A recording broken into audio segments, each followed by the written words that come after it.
What's up, everybody? Happy Tuesday. Welcome on into the Sports Forums. What, Bryson? Sixth NFL draft show and not the last one. Always doing a lot of pre-NFL draft stuff for you guys coming up here in just a few days at this point. Only 9 more days until the NFL draft is among us. So with that said, Riggs Tamburo, Bryson Owens, you guys can find us at the Sports Forum at Sports Forum CO and on YouTube. Click that subscribe button to the Sports Forum. If you're joining us on 12 Ounce Sports on Roku and Fire TV, what's up? And if you aren't, make sure to find us there as well. But my man, with that said, today we're going to talk running back Ashton Jeanty. Where is he going to go? What's the perfect team for him? How far could we see him falling? And how early can we see him going in the NFL draft? And then we got to talk about which teams have the most to gain and the most to lose in this 2025 draft going down in Green Bay. So my man, with no further ado, let's talk here about the running back himself. Ashton, I've seen a lot of people talking about how early this guy can go. Could he be a top 5 pick?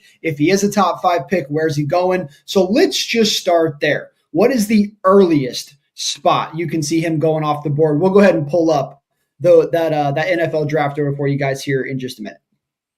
I think the absolute peak he can go, which I don't think is where he'll end up going, is the highest I can see is 4 overall to New England, just because they need to surround Drake May with as many offensive talented players as they can. Like, they've really built up that defense through free agency this offseason. That offense is still looking really rough. So maybe if New England with Mike Vrabel is looking to bring back that kind of old school football mentality, the physical, dominating in the trenches type of approach, I can see him maybe falling in love with an Ashton Jeanty. I think they're going to go offensive lineman at number 4 overall. Personally, I think they're going to try and build up that offensive line for Drake May first before getting him weapons. So after the New England after the New England spot, which is like the absolute peak I can see him going, I think the more realistic one is at 6 to the Raiders. You look at who just got hired at the head coach over there, Pete Carroll. Pete Carroll loves to run the football. He loved having Marshawn Lynch there. He loved. He's not in the Super Bowl. Not in the Super Bowl. Not when he needs to win the game. But that's a conversation for another time. But I think when you look at the Raiders, there's not a ton to love about them, but there's a lot to kind of like. Like Jacoby Myers, pretty good wide receiver, not a star, but a pretty darn good wide receiver too in this league. Brock Bowers, one of the league's best tight ends already at just going into his second year. They have a couple of decent offensive linemen. They made the trade for Geno Smith. The only real thing this offense is really lacking is any type of run game. Like, I can't even really name you the Raiders' starting offensive running back to going into this draft class. So I think if they leave here with Ashton Jeanty, the Raiders will be very, very happy. And I know that 6 can be a little high sometimes for running backs, but Bijan Robinson was a high pick for Atlanta as a running back. It worked out really well for them. He's already emerged as one of the league's best running backs. Saquon was a high pick. It's worked out really well for Saquon in his career. So there are plenty of chances to get hits taking a running back this early, and I think the Raiders would be thrilled to have Ashton Jeanty in the backfield next to Geno Smith.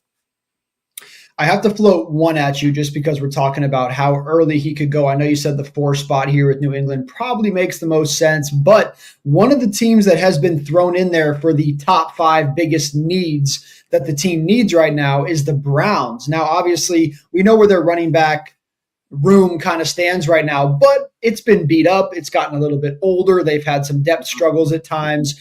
Is there any world that he goes number 2? Or does it just feel like you would just miss so much value with the guys on the board at that point? I think that's the part you're hitting on right there, is the value part of it. Because as great as Ashton Jeanty was in college, this is also one of the deepest running back draft classes I've seen maybe ever. Like, there is a lot of really good running backs. The Browns can go in the 2nd round and the 3rd round to solve that solution. I believe they're letting go of Nick Chubb. He's not coming back to them this year. A lot of injuries really hampered his probably Hall of Fame trajectory that Nick Chubb was on. And I know that they're going to look to replace that run game. And Jeanty would make an excellent replacement for Nick Chubb. But if you take Jeanty at 2, you're letting go of either the best player in the draft in Travis Hunter, or Mhm. pure pass rusher in this draft in Abdul Carter, or maybe solving your quarterback issue with maybe a Shedeur Sanders, maybe if Cam Ward goes number 2 overall, whatever it is. And as Mhm. even though Ashton Jeanty is probably a better overall prospect in terms of like everyone's big boards than someone like Shedeur, the quarterback Mhm. position is so much more valuable that you would definitely take Shedeur over Jeanty at 2. So while it makes sense for Cleveland to look at running back in this draft class, I don't think number 2 overall is where they'll do that. Mm. I'm kind of right there with you. I just had to float it out there because once again, I do think that they need to grab a running back in this draft. I just don't believe the first round is the time to do that. So, okay, so I guess guys, we'll say the highest he could go is number 2. He will not be the first overall pick in the draft. That we can Yep. all but guarantee you, I should Yep. say. We've seen crazy things happen, but he's not going number 1. Potentially 2 for Cleveland. Feels like the earliest would be New England at 4. I got to be honest with you, though, brother. That's too early for me. I don't think he's the 4th best player in this draft. You and we'll talk about this in a minute. We think there's another running back in this draft who you could argue is going to have a better career than Jeanty. So, really, I don't even know if he's worth a top 10 pick, if I'm being honest with you. But you said the 4, the 6, okay, that makes sense as long as there's not some other guy at that point that we're like, why is Abdul Carter on the board or why is Travis Hunter on the board? As long as that's not happening at that point, then I agree with you at 6. After 6, though, let's say he doesn't go to the Las Vegas Raiders. Will he go in the top 10 at that point? Yeah, I don't see if he falls past the Raiders at 6. I don't see any way he falls past the Bears at 10. For the Bears offense, they seem even more complete than the Raiders offense, and they're really just missing a running back. And DeAndre Swift wasn't like bad for the Bears last year. He's just not a pure every down, your number 1 bell cow running back. He's a good number 2 back in this league at this point now in his career. And I think he'd be an excellent, excellent complementary piece to Ashton Jeanty. But you look at that Bears offense, the offensive line, they've really been devoting a lot of assets to that over the last couple of years. They're really trying to shore that up. They went out and got 3 new interior offensive linemen this offseason for Caleb Williams. They have the receivers with DJ Moore and the Washington kid from last year. I'm now blanking on his name all of a sudden. I'm sorry? Rome Odunze? Yes, Rome Odunze. Thank you. And they have an excellent tight end in Cole Kmet. So their offense is pretty set. They really do just need a game changer at the running back position. I think that would make Caleb Williams' life so much easier. I think getting him a good, consistent run game is just as important as building up that offensive line for Caleb Williams. Not making Caleb play Superman every other play would be huge for Chicago. And you look at where Ben Johnson's coming from. Ben Johnson, the former Lions offensive coordinator, we know how much he liked his running backs. He liked to use both his running backs with Montgomery and all the other running backs there in Detroit. So, if he drafts Ashton Jeanty, he's going to have no issue doing a 2 running back set with Jeanty and Swift. So I think if he falls past the Raiders at 6, I don't see any way he falls past the Bears at 10.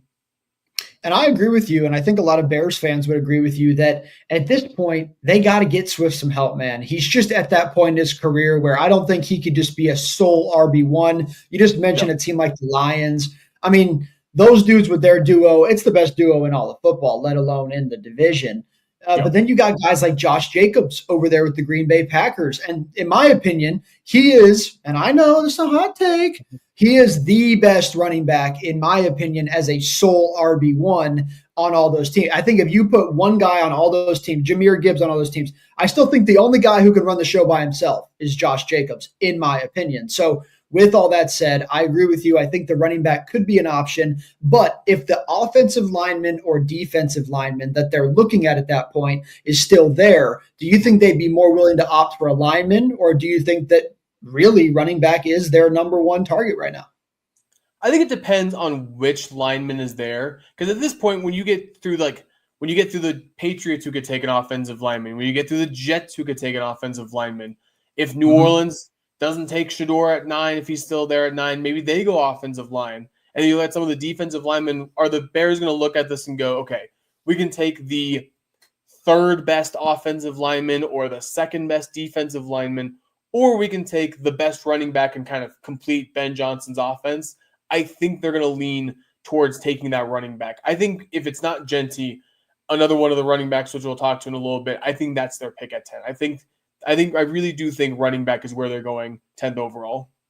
Well, there you go, guys. Potentially the 10. So at this point, really, once again, we're going to leave the 2 out there, but we think that's a mistake if Cleveland go running back at 2, but it's Cleveland. So, hey, who the hell knows? But it feels like the 4th pick, the 6th pick, and the 10th pick are most likely. Now, I know you're saying he's not going to fall outside the top 10, but let's just take a look here on if he does fall out of the top 10, where he could potentially be looking to go. So, if you look here, I mean, you got San Francisco, obviously at this point with Christian McCaffrey. I'm going to say no. Do you think at this point, if Dallas pass on him, will you be shocked? I would be really shocked if Dallas passes on him. At the moment, their running back duo consists of Javonte Williams, who, listen, I'm a Bronco fan. I love me some Javonte Williams. He is just not the same running back he was when he was a rookie. That knee injury really did him in. Maybe new life in Dallas rejuvenates his career. I don't know. He's still only 25 years old. Still got a lot of life left in him, but he's going to need a major bounce back there in Dallas, or it's Miles Sanders. Like, I don't think the Cowboys should rely on either of those running backs to be the guy for them this year. I think both those running backs would be excellent running back 2s behind an Ashton Jeanty. Are they willing to bring in a guy like Javonte and have a Miles Sanders and at 12 pass on a really good wide receiver or a really good cornerback? Because that's my thing is at that point, I got to be honest. I don't know if you're doing yourself any favors by trying to make Javonte or Miles Sanders an RB3 when me personally, I'm not sold on Jeanty yet. Yeah, for me. That's fair. And I get what you're saying coming from, and this is maybe Jerry Jones showing off maybe his ego a little bit. Maybe he's like, nah, I found something and I'm going to help. We're going to help rejuvenate Sanders or Williams' career. I think it would be a mistake to pass up on the running back. That offense was atrocious for the first time in really a long time in Dallas. Like through the ups and downs in Dallas, you could kind of always trust that offense was going to be one of the better ones in football. That's because they always had a good running game. Even with Ezekiel Elliott declining year after year, it was still good enough to keep that offense moving. And you could really feel the lack of a run game in Dallas last year. And I just don't think Javonte or Miles is the answer in Dallas to get the run game back and moving in the right direction. So I think they'd be making a mistake passing up on a running back like Jeanty. I do get what you're saying, where maybe if they can get the number 2 wide receiver at 12 and pair him up with CeeDee Lamb. I like that a lot. Maybe if they can get the number 1 tight end in the draft and pair him up there in that offense, that could also be a way they can go. But I think the running game is the number 1 cause of concern in Dallas right now. I'm hearing what you're saying. Now, I will say, just to once again keep it interesting, a couple other teams, if he slips past Dallas with it, which at that point, I think it would be considered that we have our first guy falling in the draft, that people are like, whoa, what's going on here? I will say, and I don't love this pick for them, but I think the next spot could be Indianapolis. I don't really think it's going to happen, but you never know. Maybe they see value at that point. Let me give you a sleeper, though, which I don't love it because I'm a fan of this team. But what about 16 to the Arizona Cardinals? Now, look, this team has a lot of things that they need to get figured out real freaking quick, right? So running back's not the number 1 concern. And I love me some James Conner. But Bryce, my brother, how many more years are we going to let James Conner's old ass try to go out there and carry this entire offense? Every year it's the same thing. Every year by the 9th week, this dude is putting the team on his back. He's dying out there. He's playing with 3 injuries a week. I just don't see how they're going to make strides. They brought in Marvin Harrison last year. They have Kyler Murray. They didn't ship him out in the offseason. There's so many things that they're trying to they want to win right now. You got a head coach that, to me, this is kind of the make it or break it year for the new head coach over there. There's just a lot of things that need to work. And I don't know if James Conner is the guy that's going to get you to the playoffs at this point. Now, I think he's the running back 1, most likely, either way. Imagine what it would do for James Conner if they brought in a Jeanty or another guy who we'll talk about Do you think there's a world Arizona at 16, if he's fallen that far, would take him? Or is the next best team number 20 to the Denver Broncos? So I do think that the Cardinals are a prime candidate to take a running back in this draft class. I think they're a candidate to trade back in the first round. They have a million holes on that defense, and it was young and not great consistently last year for Arizona. But I think that they could use a starter at the defensive line. They could use a starter at linebacker. They could use a starter at corner. They could use another guy next to Budda Baker in the safety position. So Arizona has a lot of holes they need to fill on defense. I think it would make a lot of sense if maybe if you mentioned Denver at 20. I would not like this as a Bronco fan personally, but maybe Denver sees Jeanty falls all the way to Arizona at 16, and they're like, okay, Cardinals, we'll swap 16 and 20, and we'll give you another pick or two, and we'll jump the Bengals, because I think the Bengals could use a Jeanty as well. They'll jump the Bengals, and they'll take the running back. I can see a scenario like that happening. Again, as a Bronco fan, I wouldn't love it because I think there's better value at the running back position after Jeanty. I don't think there's a need to trade up for him. But I can see a situation like that where the Cardinals are like, listen, as much as we would love to take a running back in the first round, we have so many holes elsewhere right now that we need to just accrue assets and build up our entire roster, but our defense especially as this draft goes on. So I don't think the Cardinals take him. I think the Cardinals do take a running back in this class for sure, but not in the first round. All right, so now I got to float out the theory. Now, you and I, the other running back we've been teasing here, we are very high on Omarion Hampton. And there is a world in our book, and now I haven't seen one other mock draft out there, Bryson, where people give this kid the credit that we're giving him. Everybody has Jeanty going first as the first overall running back going. But let's say Hampton goes before him, because in my opinion, there is a real world where these smartest recruiters and scouts in the country are looking, going, wait a minute here. This guy might have more of an NFL career than Ashton at this point. So let's say at this point, there's already been a running back off the board. What is the dead farthest, lowest floor that you see for Ashton Jeanty here? What is the, in your mind, no way this guy makes it out of pick number? I think it would be 20 at Denver. I think Denver is probably going to take a running back in the first round, whether it's Hampton, whether it's Jeanty. I think that's where the sliding would fall for Jeanty. If he falls all the way to 20, again, I would not love it if the Broncos trade up to get Jeanty. I don't think he's worth giving up more assets to get him. But if they can land him at 20, I would not be upset. Would you be okay with them switching with the Cardinals, or do you not need to at that point? I don't think there's a need to, because at that point, if he's fallen all the way to 16, that probably means both Jeanty and Hampton are available right now. I think the Broncos would be more than happy to land either of those two. So I don't think there's a need to move up and take Jeanty. So I think 20 is the floor for him. I think that's where the Broncos would be thrilled to land the number one running back prospect in this class, 20 or 14 picks higher than people, or further down than people thought he was going to.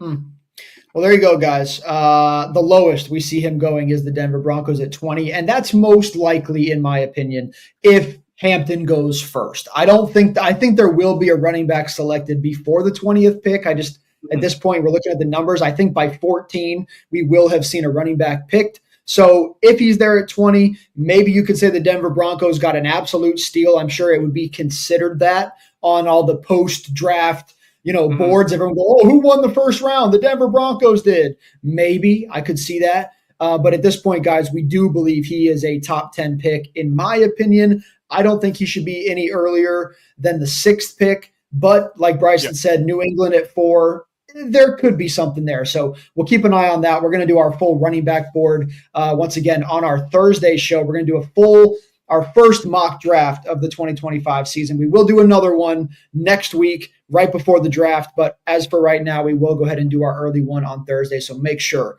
to join us for that one. But my man, the other thing I want to talk to you about today before we get out of here is just which teams have the most to gain and the most to lose in this draft. Obviously, every year, there's a heck of a lot riding on all sides here. All teams care about this. No team wants to come out of the draft and be either the team that didn't get to pick in the first round. Every fan base hates that. And 2, you don't want to be the one that everyone goes, Michael Penix last year, which actually worked out for him. Yeah.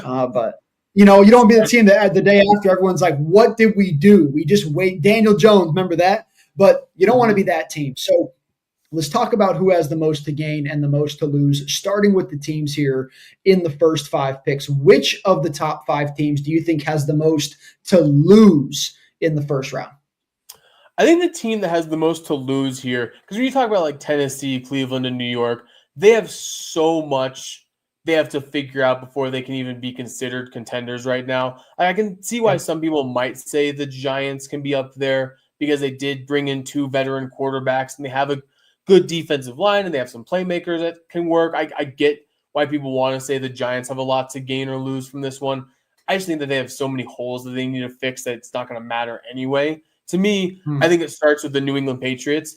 You have to nail this draft class. Like Drake May showed a lot of flashes last year of being a potential franchise quarterback, but he also showed a lot of weaknesses. He had a turnover issue. He had some accuracy problems at points. He doesn't have any talent in the wide receiver position like that. His skill positions are among the worst in football. And so you just 100%. And the Patriots, for better or for worse, with Mike Vrabel, went through basically building up that entire defense through free agency. Whatever, it's Mike Vrabel's way. He wants to have the number 1 defense in the division. If that's what he thinks is going to win them football games, go for it. But I think you have this young quarterback, and you just can't hurt his progression. You have to nail this draft and get Drake May some help. So if the Patriots play their cards right, I can see them finishing second in the division and Drake May taking a massive step in the right direction. But if they don't do this draft correctly, I can see Drake May going the other way and him falling into is he a turnover problem like pretty much every year of his career? Is he the guy that can get New England over the hump? Is he good enough to overcome the lack of talent? Those are going to be questions people ask if they don't nail this draft class and they stick Drake May with the same offense he had last year.